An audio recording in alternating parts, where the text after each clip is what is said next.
여러분이 기억하실지 모르겠는데요. 사도행전 1장 8절의 말씀. 사도행전을 시작하면서 아주 중요하게 선포되어지는 말씀이 이와 같습니다. 오직 성령이 너희에게 임하시면 너희가 권능을 받고 예루살렘과 온 유대와 사마리아와 땅끝까지 이르러 내 증인이 되리라 하시니라. 기억나시죠? 거기 중심에 나를 두시고 한번 생각해 보세요. 지역으로 한번 따져봅니다. 예루살렘, 나를 중심으로, 저를 보세요. 나를 중심으로 예루살렘. 어떠한 분류일까요? 어떤 구분일까요? 친척, 민족, 가족 형태의 이 그룹. 그쵸? 유대. 그 다음 좀 더 넓혀지죠. 예루살렘의 성에서부터 좀 넓혀지는 유대. 어딜까요? 청주, 충북 지역. 좀 더 넓혀지는 형태. 거기에 뭐가 들어가요? 사마리아 지역. 사마리아는 어떤 개념이에요? 지역으로 확장되어졌는데 그 더 넓은 의미의 사마리아 지역. 어떤 의미예요? 상종하지 않는 원수와도 같은 그룹. 그 사마리아 사람들, 사마리아 지역은 가지도 않고 그 사람들과는 관계를 맺지 않았잖아요. 그만큼 나 중심에서 예루살렘, 유대, 사마리아, 거기에서 더 어디까지요? 땅끝까지 뭐라고 선포합니까? 내 증인이 되리라. 하나님이 우리를 향한 분명한 메시지, 하나님이 나의 인생과 나의 삶에 어떠한 목적을 두고 계시다면 분명한 하나님의 메시지가 이 한 절에 담겨져 있지 않을까 싶어요. 사도행전 1장에서부터 28장입니다. 1장에서부터 28장은 세 분류로 나눠요. 1장에서부터 7장까지는 어딜까요? 예루살렘. 8장에서부터 12장까지는 어딜까요? 8장에서부터 12장. 어디요? 한번 생각해 보세요. 사마리아 지역을 포함한 유대와 사마리아. 거기에 이방인들에 대한 이 복음의 메시지가 확장되어지는 형태. 그래서 빌립이 사마리아 지역으로까지 가서 복음을 증거하고 그러잖아요. 사마리아 지역. 13장에서부터 28장까지 어디를 향하고 있을까요? 제가 굉장히 어려운 질문을 드리고 있죠.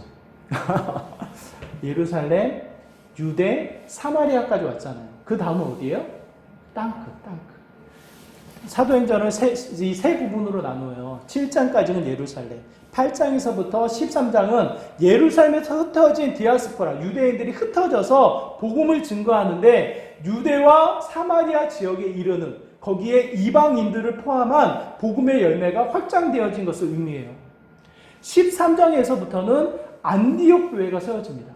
안디옥 교회를 중심으로 어디를 향해요? 땅끝을 향해요. 땅끝. 바울이 소아시아, 에베소 지역을 계속 가고 싶어 했어요. 이 성경에 나중에 사도행전을 살펴보면 바울의 마음을 우리가 엿볼 수 있는데 소아시아, 그곳에 포함되어져 있는 에베소 지역을 가고 싶어요. 왜 그럴까요? 바울이 생각했던 땅끝은 거기였어요. 이 육지의 마지막 해안가에 형성되어진 도시, 에베소. 그 땅끝을 향하고 있는 바울의 마음을 이야기를 해요.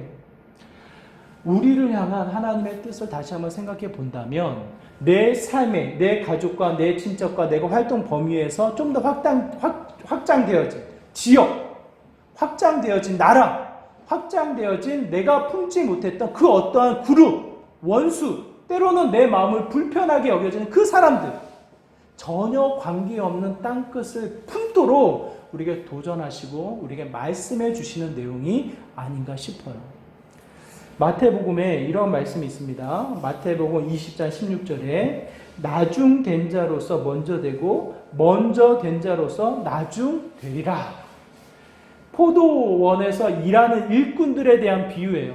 3시부터 와서 아침 일찍 와서 일하는 사람들 품삯과 끝나기 직전 1시간 전에 와서 일하는 사람들의 품삯을 두고 똑같이 나눠주시면서 예수님이 하시는 말씀.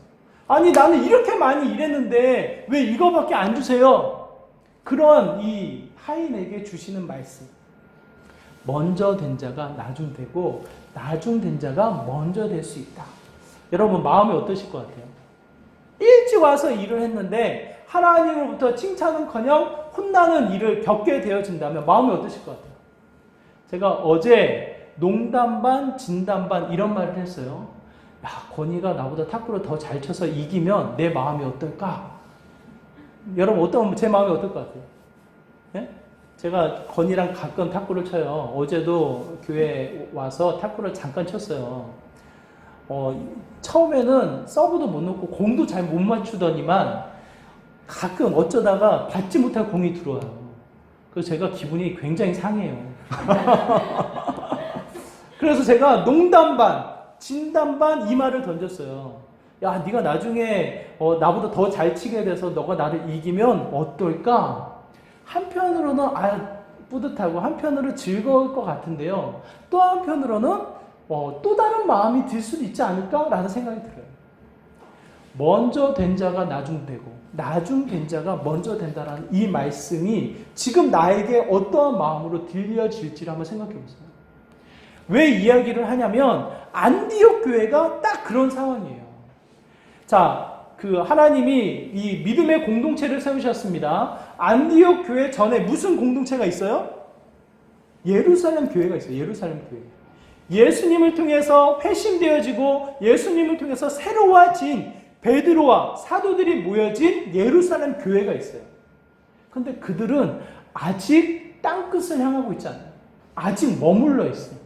정말 하나님의 뜻이 뭔가를 고민하면서 멈춰져 있는 게 예루살렘 교회예요.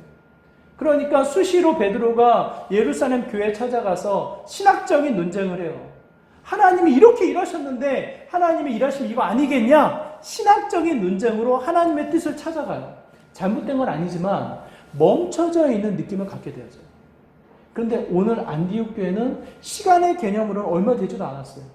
시간의 개념으로 얼마 되지도 않았고 사람의 어떤 깊이, 신학적인 깊이도 어느 정도일지 알 수가 없어요. 그럼에도 불구하고 오늘 본문의 중심은 안디옥 교회. 땅끝을 향하고 있는 안디옥 교회. 여러분 어디에서 더 생명력이 느껴질 것 같아요? 예루살렘 교회에서 생명력이 느껴질 것 같아요? 안디옥 교회에서 생명력이 느껴질 것 같아요? 한번 생각해 보세요. 저는 여러분이 어느 영역에 살고 있는지 혹여나 어느 영역에 멈춰 있는지 한번 생각해 보시면 좋겠어요. 성경에서의 구절이 아니에요. 나 중심으로 원을 만들어 보세요. 예루살렘, 유대, 사마리아, 땅끝. 나는 지금 땅끝을 향하고 있는 거. 제가 주중에 조금 마음이 답답하더라고요. 청주의 이 지역 그리고 이 코로나로 인한 이 답답함. 뭔가 하나님이 더 일을 하기 위해서 이곳으로 보내셨고 세우셨고 이 여러 가지 계획에 이게 달려가도 현찮을 판인데 마치 멈춰져 있는 느낌 때문인지 답답하더라고요. 어디를 갈까 제가 막 찾아보다가 상당산성을 가야 된대요. 청주에 오면 청주에 살면 상당산성을 꼭 가야 된대요. 한 번도 안 갔어요. 제가 화요일날 처음 갔어요. 처음. 답답한 마음이 좀 뻥 뚫리면서 청주 지역이 보이더라고요. 놀랐어요. 저는 그런 곳인지 몰랐어요. 상당산성이. 남문으로 가서 서문으로 돌아서 이게 이 동문으로 한 바퀴 도니까 저는 1시간 반이 걸리더라고요. 남문에서 서문으로 돌아가면서 이 시내가 보이는데 이 청주 공항의 활주로에서부터 청주 시내 전체 그리고 좀 더 멀리는 오창 전체가 보이더라고요. 그러면서 다시 한번 마음을 기도하게 되어졌어요. 하나님이 이 지역을 좀 더 품게 하시는구나. 이곳을 통해서 세우고자 하시는 하나님의 뜻이 있겠구나. 여러분을 향한 마음의 간절한 기도와 함께 청주 지역, 더 나아가서는 서울은 교회가 너무 많아요. 너무 교회가 많아요. 마치 교회가 서로 한 건물에 두세 개가 붙어가지고 경쟁하는 느낌을 가져요. 선한 경쟁일까? 이거는 하나님의 나라를 확장하는 선한 경쟁일까? 이러한 이 퀘션 마크가 많이 붙게 되었어요. 근데 다시 한번 청주 지역을 돌아보면서 이런 마음이 들어요. 중심지에, 우리나라의 중심지에 다시 한번 복음의 이 열정, 복음의 영향력이 새롭게 형성되어져서 서울 지역, 혹은 제주도, 혹은 땅끝에 이르는 열매가 맺어지는 시작점이 언젠가는 찾아오지 않을까? 하나님의 뜻, 하나님의 계획이 이곳에 포함되어져 있지는 않을까라는 여러 가지 생각을 하게 되어지면서 다시 한번 바라보게 되어져요. 자, 보세요. 제가 드리는 말씀. 청주 지역, 기쁨의 교회, 사뜸로 61번 길 92번지에 제가 머물러 있을 때는요, 답답해요. 보이지가 않아요. 그냥 아파트에 가로막혀 있고, 상황에 매여 있고, 지나가는 사람들, 눈에 보이지만 말을 거는 것이 오히려 폐가 되어지는 이 주시에 머물러 있어요. 상당사성을 갔더니 한눈으로 보여요. 다시 한번 그 땅을 품게 되어지는 하나님의 마음을 갖게 되어져요. 지나가는 분이 제가 놀라고 있으니까 한마디 하시더라고요. 청주 땅이 서울의 1.5배예요. 그렇게 말을 거시더라고요. 이 교회 앞에서는 지나가는 사람들을 눈치를 보면서 말도 못 거는데 그 곳에서는 말을 걸더라고요. 저한테. 예? 이해되세요? 더 넓혀지고 확장되어졌을 때 또 한 번의 하나님의 일하심과 하나님의 뜻을 품게 되어지는 것을 보게 되어져요. 여러분의 삶의 영역 속에 여러분은 어디에 지금 멈춰 있냐고. 어디? 예루살렘, 유대, 사마리아, 땅끝. 여러분의 영역을 계속해서 고민하세요. 거기에 하나님이 원하시는 건강한 공동체를 발견하게 되어집니다. 안디옥 교회. 근데 세상은 그걸 가만히 내버려 두지 않잖아요. 바나바와 이 바울이 이 구레네 지역의 바보라는 지역을 찾아갔을 때 세상이 어떻게 반응하고 있는지를 보여주고 있습니다. 거기에 보면 두 사람이 나오는데 6절에 보니까 바예수라는 사람이 나와요. 바예수. 그 바예수를 표현해서 뭐라고 설명되어집니까? 6절 후반부에 보니까 바고에 이르러 바예수라는 사람을 만나는데 그 사람을 뭐라고 표현하고 있어요? 유대인, 거짓 선지자인 마술사. 뭔가 부정적이죠. 그렇죠? 그 사람을 다시 한번 표현하기를 8절에 이렇게 이야기하고 있습니다. 이 마술사 엘루마는 이 이름을 번역하면 마술사라. 그들을 대적하여 총독으로 믿지 못하게 힘쓰니라. 한 사람은 바예수라는 마술사가 나오고 또 한 사람은 총독 서기오 바울이라는 사람이 나와요. 총독 서기오 바울은 로마로부터 파견되어진 관료예요. 그 지역의 가장 높은 사람이에요. 총독. 그 사람에게 영향을 주고 있는 바예수라는 사람. 바예수라는 표현은 여호수아의 아들이라는 표현이에요. 여호수아의 아들이라는 표현. 나름대로는 유대 민족의 영향력을 가지고 있는 사람이에요. 마술사라고 해서 그냥 우리가 쉽게 생각하는 그냥 이게 잔재료 부리는 그런 사람이 아니라 영적인 어떠한 이 권력을 가지고 힘을 자랑하면서 이 영향을 주고 있는 사람. 오늘날로 따지면 이제 미혹해하는 이 무당들, 미혹해하는 영을 받아서 이제 어떠한 영향력을 끼쳐나가는 무당들과 같은 모습으로 우리가 생각할 수가 있어요. 그만큼 한 부분 무시할 수 없고 무시하게 되어지면 두렵고 두려운 마음에 그 말을 따라가다 보면 영향을 받게 되어진 형태의 사람, 바예수를 이야기합니다. 이 바예수라는 사람이 무엇으로 무장되어져 있어요? 자신의 영역을 지키는데 최우선을 하고 있어요. 바나바와 바울이 찾아와서 총독 서기오 바울을 만나고 그 사람에게 영향을 주는 것을 보니 이 바예수가 가만히 두지 않고 어떻게 해요? 그 사람을 믿지 못하게 하더라. 그런 표현을 쓰고 있습니다. 8절의 말씀. 자신의 영향력, 자신의 영역을 지키는데 힘을 쓰고 있는 사람. 그 방법을 뭐라고 표현되어져 있어요? 10절의 말씀 한번 같이 읽어볼까요? 10절의 말씀 같이 읽겠습니다. 시작. 이르되 모든 거짓과 악행이 가득한 자요 마귀의 자식이요 모든 의의 원수요 주의 바른 길을 굳게 하기를 그치지 아니하겠느냐.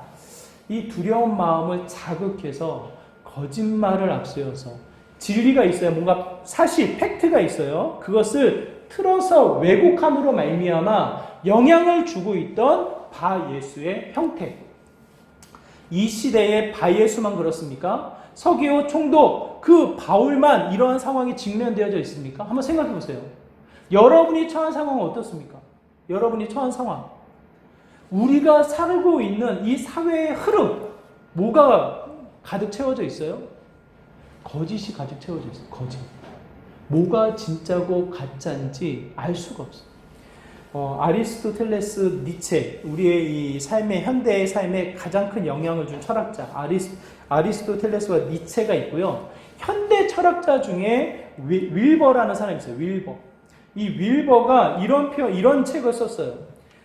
진실 없는 진실의 세계. 진실 없는 진실의 세계. 이 사고, 우리의 이성의 어떤 이 판단을 5단계로 나누어 가지고 이 현대의 흐름을 정확히 파악하고 있는데 영향을 주는 내용이에요. 근데 거기에 특징이 2가지가 나타나요. 특징. 거짓 뉴스. 거짓 뉴스를 앞세워서 서로 다른, 서로 상대방을 향한 비방과 갈등 조성과 다툼으로 그게 치닫게 만드는 형태.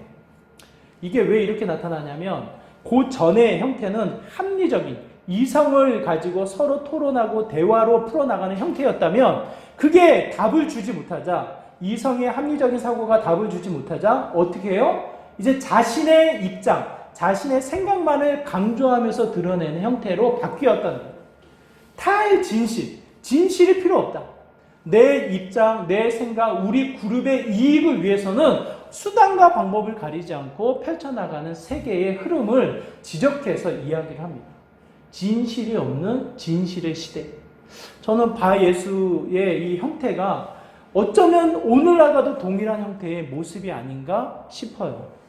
자신의 영역, 자신의 권력, 자신의 이 이익을 놓치지 않기 위해서 수단과 방법을 가리지 않고요. 어떻게 해요?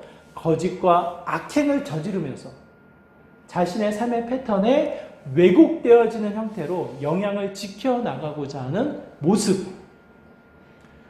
여러 가지 형태의 우리 SNS를 통해서 우리에게 주어지는 게 뭐예요? 거짓 뉴스예요. 수많은 거짓 뉴스가 뭐가 진짜인지 거짓인지 모르겠어요. 근데 희한한 건 뭔지 아세요? 계속 보면 어떻게 되는지 아세요? 이게 진짜인가? 처음에는 말도 안 돼 그랬다가 계속 보게 되면 무슨 마음이 들어요? 저만 그래요? 여러분 그런 마음 안 들어요? 이게 진짜인가? 라는 생각이 빠져들어요. 그냥 누군가 대화를 하다 보면 이제 그거를 많이 보는 분, 거짓 뉴스를 여러 형태로 많이 접하는 분들, 그냥 그거 듣다 보면 어느새 그것을 전제로 이야기를 하고 있어요. 어느새. 처음에는 안 그랬거든요, 분명히. 처음에는 안 그랬는데 어느새 전제를 깔고 다른 얘기를 하고 계셔요. 다른 세계 이야기를 하는 거죠. 저는 바예수의 형태가 지금 이 시대에 어떤 이 짙게 깔려있는 우리가 직면되어지는 모습이 아닌가 싶어요. 거짓이 하나의 수단이 되어졌어요. 여러분의 삶도 한번 정확히 살펴보세요. 내 영역, 개인주의적인 성향은 내 영역에만 침범하지 않으면 돼요. 침범하지 않으면 아무런 상관이 없어. 그냥 무시하고 넘어가. 근데 내 영역에 들어와서 영향을 주게 되어져요. 그게 뭡니까? 부동산이에요, 부동산. 정부의 여러 가지 형태의 이 무시하고 그냥 흐름으로 지나가다가 갑자기 부동산이라고 해서 전세자들, 월세자들, 삶의 영역에 딱 이 영향을 받자 바로 반응이 나타난 게 7월달, 8월달 초의 일이었어요. 왜 그래요? 내 영역에 침범해서 들어왔을 때 내가 뭔가의 손해, 내 영역에 침범되어지는 어떠한 이 상황을 경험했을 때 나타나는 반응이 있대요. 그러면 그 이외에는 거짓과 어떤 악행과 이 모든 형태의 수단을 가리지 않고 나를 지켜나가는 형태를 보게 되어집니다. 세상이 그래요, 세상이. 세상만 그런 것이 아니라 사실은 교회도 그래요. 거짓이 난무되어져 있고요. 하나님을 믿는 그리스도인들, 하나님에게 예배를 드리는 자들에게도 거짓이라는 단어가 수단으로 바뀌어져 있어요. 나도 모르게 내 뱉어지는 표현들이 왜곡이에요, 왜곡. 있는 사실을 내가 좋아하는 방식으로 해석해서 나타나는 형태. 이게 한국 교회만 그런 게 아니고요. 다시 한번 성경을 거슬러 올라가면 아담과 하와에서부터 이 근성이 자신의 이익을 지키기 위한 왜곡, 사실을 나의 편에 해석하는 방식, 거짓과 왜곡이 가득 채워져 있고요. 출애굽 이후에 나타나는 이스라엘 백성의 형태가 거짓과 왜곡에 쌓여져 나타나요. 하나님이 세우셨습니다. 땅을 정복시키시고 사사를 통해서 이스라엘 백성을 정복해서 이스라엘 백성들을 통하여 사사를 통해서 이스라엘 백성이 살아가도록 이 어떠한 사회를 구성하셨어요. 그 마지막의 결론이 뭐예요? 결론. 각자 옳은 소견대로 행하였더라. 점점점 악은 깊어지고 베냐민이라는 지파가 사라질 정도로 서로의 한 민족으로 시작되었지만 서로 지파 간의 전쟁을 통해서 베냐민이라는 지파가 사라질 정도로 이 전쟁을 진행하게 되어지고 마지막 결론, 기준이 뭐예요? 기준?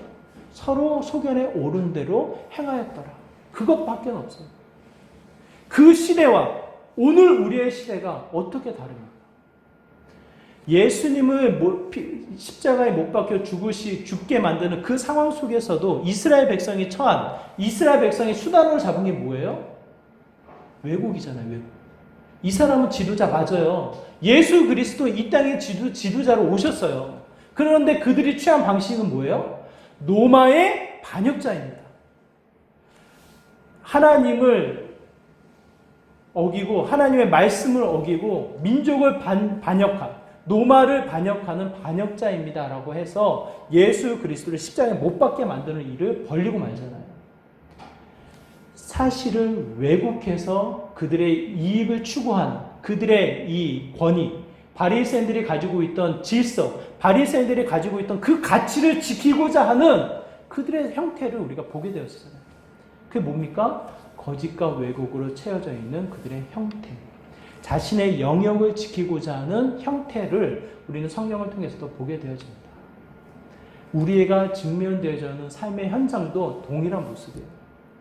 우리는 무엇을 바라보면서 나가야 하겠습니까?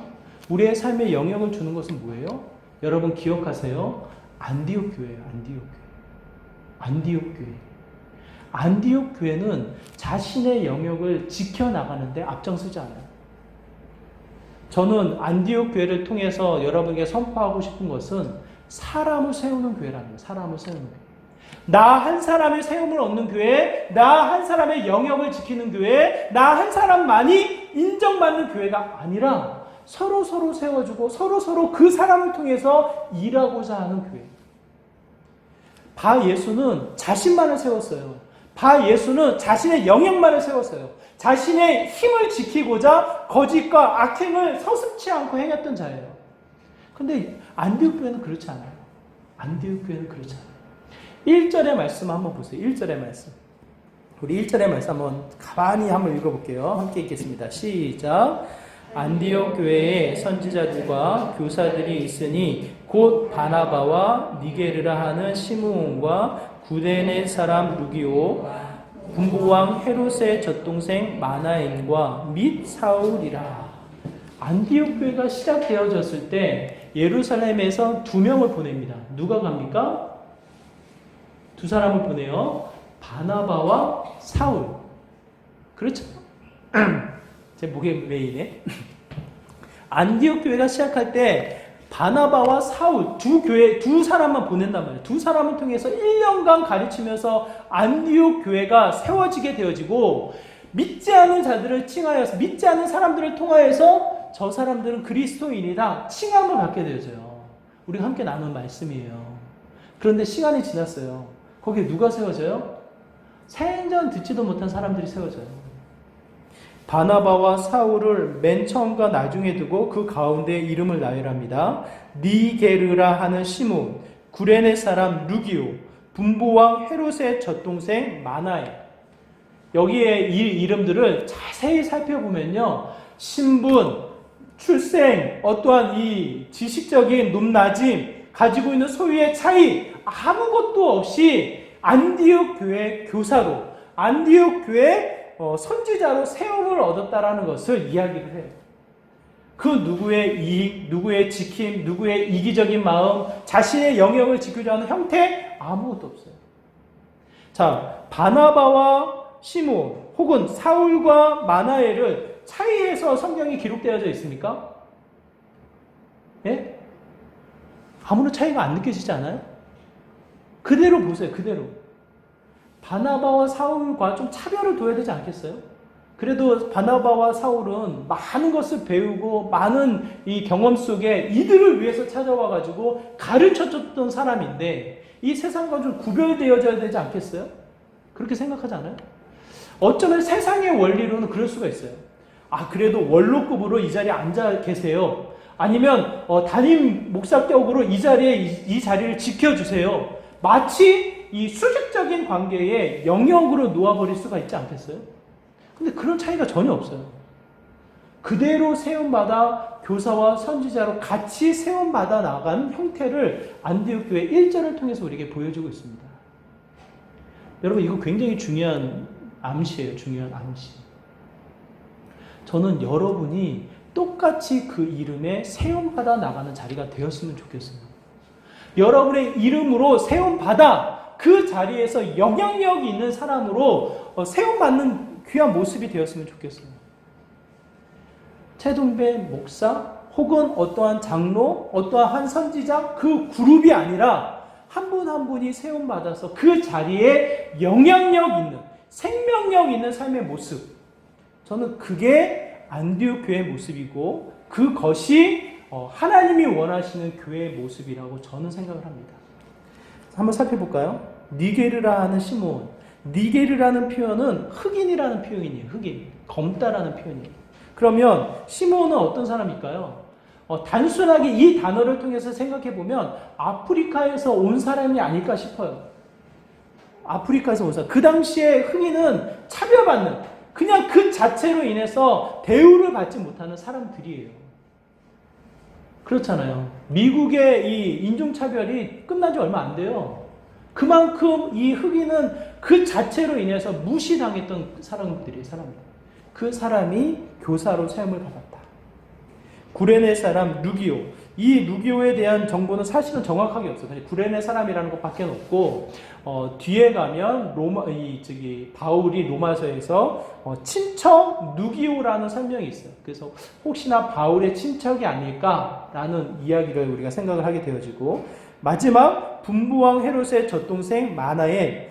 이 젖동생이라는 표현은 헤롯의 친동생이 아니라 같이 자란 환경이었다는 것을 제공하고 같이 자랄 수 있었던 환경은 유모의 아들이 아니었을까? 유모의 자녀가 아니었을까라는 생각이에요. 헤롯이 어떠한 사람이냐면 두 번째 왕, 헤롯이 3명의 왕이 있다고 그랬잖아요. 두 번째 왕, 세례 요한을 죽인 왕, 아주 강팍한 왕이죠. 악으로 가득 채워진 왕. 그 왕과 함께 같이 자란 사람이었지만 그 사람이 오늘 본문에서는 교사로 세움받았다. 같이 왕과 함께 자란 사람은요, 신분은 굉장히 낮은 신분, 종의 신분이지만 그 왕이 등극했을 때 그 신분이 종에서 자유함을 얻고 권력을 누릴 수 있는 위치로 올라가는 시대였다고 해요.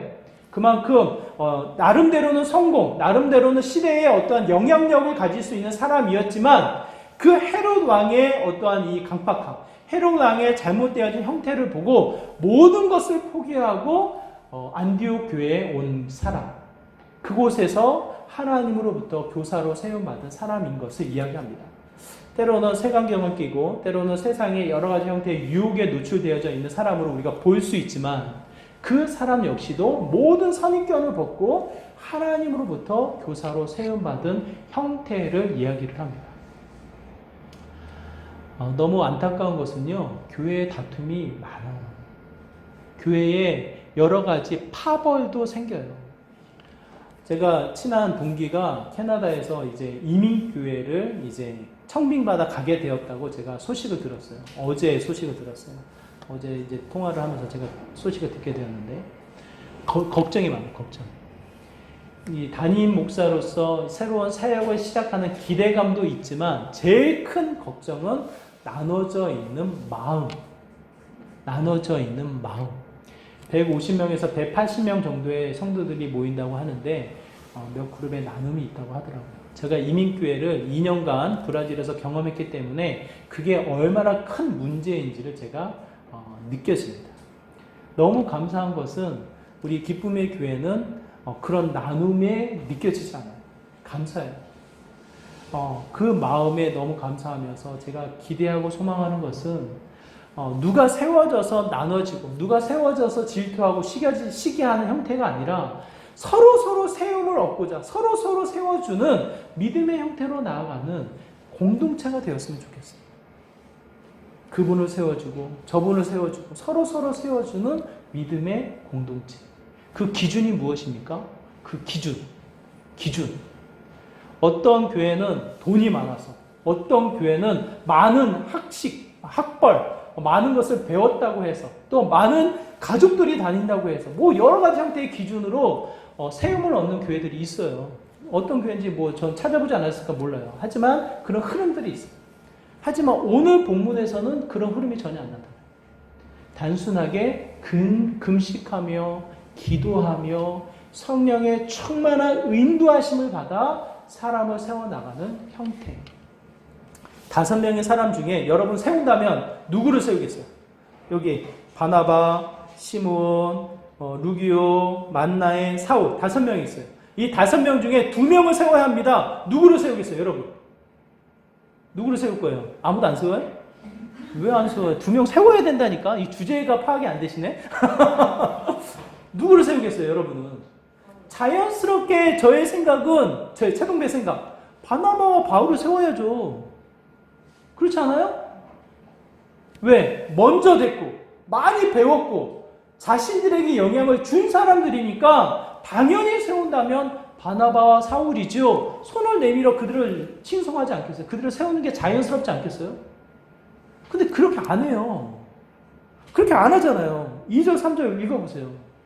금식하고 기도하며 성령의 인도하심을 받아서 그 즉시로, 3절 이해, 그 즉시로, 이해라는 단어, 토테라는 단어인데 그 즉시로 이 2 사람에게 안수해서 세운다라고 표현되어 있잖아요. 굉장히 그 중요한 핵심이에요, 여러분.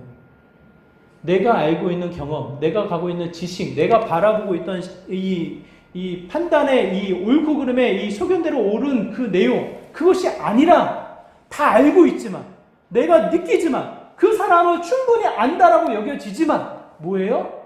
정말 하나님 뜻이 어디 있냐? 금식하며 기도하며 간절히 그분의 뜻을 구하고 구했을 때, 분명하게 성령의 말씀이 나한테 주어졌을 때 아무런 시기 없이, 아무런 거리낌 없이 그분을 세워나가는 믿음의 형태. 안디옥 교회, 이게 결코 쉽지 않아요. 이게 결코 쉽지 않아요. 좀 더 규모 있는 교회가 왜 구분이 지어져요? 사람 세울 때 그래요. 사람 세울 때. 나랑 다르다고 해서, 내 생각과는 맞지 않다는 생각으로 마치 사사기의 결론, 옳은 대로 행하였더라, 각기 옳은 대로 행하였더라라는 표현과도 같이 내가 판단해서 옳지 않다라는 내용으로 파벌이 생겼어요. 세상과 뭐가 다르냐고요. 그게 거짓, 악행, 여러 가지 형태의 내용이 곳에 지키고자 하는 악행의 마음이 생겨져요.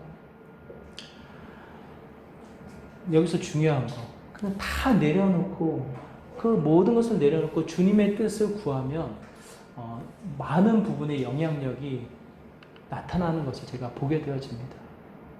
여러분의 삶 가운데 지금 어디에 세움을 얻어 계신가요? 예루살렘이십니까? 유대입니까? 사마리아입니까? 땅끝을 향하고 있습니까? 여러분의 시선이 영적인 시선으로 좀 더 땅끝을 향하는 자리에 섰으면 좋겠어요. 내 삶의 분주함에 머물러 있는 것이 아니라 땅끝을 향한 하나님의 시선 앞에 내 삶을 통해서 이루고자 하는 하나님의 큰 뜻, 하나님의 위대하심은 무엇일까를 바라보는 그 시선이 되었으면 좋겠고요. 그 자리에 내가 갖춰야 될 내용, 정말 사람을 세우는 믿음의 공동체, 사람을 세우는 자, 사람을 세우는 교회가 되었으면 좋겠습니다. 어떻게요? 말씀과 기도와 성령의 인도하심을 따라, 나의 옳고 그름이 아니라, 나의 기준이 아니라, 세상의 이 안목이 아니라 성령 하나님의 인도하심을 따라 사람을 세우는 교회가 되었으면 좋겠습니다. 우리 집으로 돌아가실 때, 예루살렘, 내 집으로 돌아가실 때 누구를 세워야 합니까? 누구를 세워요? 네? 내 자신을 세우죠. 잔소리로, 내가 옳게 여겨지는 판단으로 나의 자신만을 세우시죠. 맞잖아요. 그러지 마세요. 남편을 세우시고 아내를 세우시고 자녀를 세우세요. 제가 배운 거는 이래요. 죽이는 말이 있고요. 살리는 말이 있어요. 사람을 깎아내리는 말이 있고요. 사람을 세우는 말이 있어요. 여러분 어떠한 말을 많이 쓰세요? 어떠한 말을 많이 쓰세요? 정말 사람을 살리는 말, 사람을 세우는 말을 많이 쓰세요. 여러분의 가정으로부터 시작하셔서 유대, 사마리아, 땅끝을 향하여서 정말 여러분의 허락되어지는 영역을 통해 사람을 세우시고 그 사람이 내 판단이 아닌 금식과 기도의 성령의 충만함으로 하나님의 일꾼을 세워나가는 자리로 여러분이 달려나가시기를 소망합니다. 그 자리가 하나님의 영광이 드러나는 믿음의 역사인 것을 다시 한번 확신하게 됩니다. 바 예수, 자기의 자리를 지키고 거짓과 악행을 서슴지 않았던 그 바 예수, 바울이 경험했던 걸 그대로 선포해요. 어둠 속에 갇혀진 너도 한번 그 어둠 속에서 다시 한번 정말 봐야 될 것을 봐라. 안개와 어둠이 깔려서 사람의 도움 없이는 다니지 못하는 바 예수의 형태를 보게 되었어요. 그걸 바울이 해요. 사울에서 바울의 이름이 바뀌는 본문이 오늘 본문이에요. 큰 의미 없어요. 노마식의 이름으로 바울이 불려지는 거예요. 사울이 불려지는 거예요. 이제는 노마 사람들을 만나고 이제 이방 사람들을 만나게 되니까 사울이라는 이름보다는 바울이라는 이름으로 활동을 하게 되어지는 거예요. 그 사람이 바 예수라는 자에게 똑같이 자신이 경험했던 것으로 다시 한번 선포하게 되어집니다. 하나님의 영광. 여러분의 삶의 일상이 어디에 멈춰져 있는지를 다시 한번 돌아보시면서 안디옥 교회 땅끝을 향하는 믿음의 공동체가 되셨으면 좋겠고 그 자리는 사람을 세우는 자리입니다. 사람을 세우는 자리. 나도 세움을 받아야겠다. 기대하시고 다른 사람을 세우시고 살리시는 말을 통해서 다른 사람을 세우시고 그러기 위해서는 내 경험 판단은 정죄할 수밖에 없어요. 내 눈이 그렇기 때문에 내가 바라보고 경험했던 것이 그렇기 때문에 잔소리밖에 나갈 수 없어요. 그럼 어떻게 해요? 기도해야죠. 내 눈을 닫고 기도해야죠. 내 열정을 내리고 금식하며 내 감정을 추스리면서 하나님을 바라봐야죠. 성령의 충만함으로 사람을 세우는 자리가 될 것으로 확신합니다. 여러분의 일상 다시 한번 정말 저도 그래요. 저도 이 말씀 준비하면서 너무 많이 찔려요. 내 속 안에 옳은 대로 행하였더라. 정죄하고 깎아내리고 죽이고 교회를 바라보면서 왜 이 모양 이 꼴입니까? 기도하면서 그 교회를 죽여버려요. 그냥 이 속상한 마음이 그냥 절로 나오면서요. 판단이 앞서지는 것을 보게 되죠. 다시 한번 보게 됩니다. 말하지 않잖아요. 안디옥 교회가 무슨 얘기 안 하잖아요. 이 사람들이 누구다, 저런 사람이 저렇다, 아무 얘기 안 하잖아요. 금식하며 기도하며 성령의 인도하심을 구하고 사람을 세우는 일을 하고 있습니다. 저는 지금 이 시대가 이 안디옥 교회의 모습이 필요한 것이 아닌가 싶습니다. 여러분의 삶의 위치, 여러분이 세움받은 그 자리가 정확히 어디인지를 분별하시고 그 자리를 통해 정말 하나님 세움받기를 원합니다. 사람을 세우기 원합니다. 하나님의 영광을 드러내는 그 일꾼이 세움받기를 원합니다. 서로를 위해서 기도하시고 내 판단이 앞서는 것이 아니라 성령 인도하심이 앞서는 믿음의 삶이 되게 해달라고 함께 기도하는 그 같은 모습이 되어야 하지 않을까 싶습니다. 다시금 여러분의 삶의 일상을 통해 말씀과 기도와 성령의 충만함으로 하나님의 일꾼을 세워나가는 믿음의 귀한 삶이 되시기를 주님의 이름으로 축원합니다. 이 시간 함께 기도하겠습니다. 우리 말씀을 생각하면서 함께 기도하기 원합니다. 여러분 안디옥 교회를 잊어버리지 마십시오. 땅끝을 향한 안디옥 교회처럼 내 시선이 나의 삶이 땅끝을 향하기 원합니다. 그 자리에 사람을 세우는 믿음의 공동체, 사람을 세우고 또한 하나님의 일을 이루어 나가는 믿음의 일꾼, 정말 우리의 일상이 되기를 소망합니다. 사람을 살리는 말을 하게 하시고 사람을 세우는 삶이 되게 하여 주시고 다시금 하나님 나라의 영광 확장이 이루어지는 믿음의 삶이 되게 해달라고 나의 삶을 두고 나의 가정, 내 시선에 땅끝을 두고 이 시간 간절한 마음으로 함께 기도하며 나가도록 하겠습니다. 기도합니다. 하나님 아버지, 이 시간 우리의 마음을 들여 주님 앞에 기도합니다. 우리의 시선이 어디를 향하고 있습니까? 예루살렘입니까? 유대입니까? 사마리아입니까? 정말 멈추지 않고 주님의 시선에 맞추어서 땅끝을 향하기 원합니다. 나중된